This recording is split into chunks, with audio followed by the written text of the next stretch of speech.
düşəcək meydanın əvvəlində, qan düşəcək meydanın əvvəlində. Biz dua oxuyanda amin oxuyuruq, Fatihə surəsini həmsin oxuyuruq. Onu açanda əlif lamin oxuyuruq, onu açanda əlif lamin oxuyuruq. İl şərifdir Qur'anın əvvəlində, il şərifdir Qur'anın əvvəlində, qan düşəcək meydanın əvvəlində, qan düşəcək meydanın əvvəlində. Bir Nesballı hansı yolla yenibdir, yolunu tutub biraz solla yenibdir.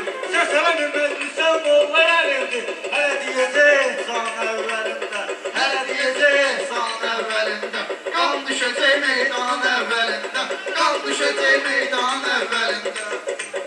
Çətin sənə mikrofon verərəm mən, mikrofonuma biraz ton verərəm mən, bu cür başlı metallon verərəm mən. Səs eləyirsə qardanın əvvəlində, səs eləyirsə qardanın əvvəlində, qan düşəcək meydanın əvvəlində, qan düşəcək meydanın əvvəlində.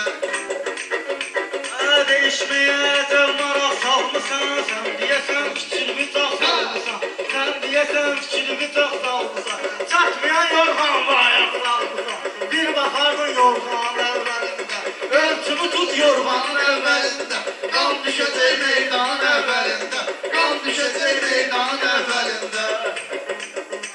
Əmən deyəndə sözləri gəlirəm izahir, Həzrəti Peyğəmbərimizdir dahi, Həzrəti Peyğəmbərimizdir dahi, İslamı izah eləyim şifahi, ruh diyarı insanın əvvəlində, ruh diyarı insanın əvvəlində, qan düşəcək meydanın əvvəlində, qan düşəcək meydanın əvvəlində.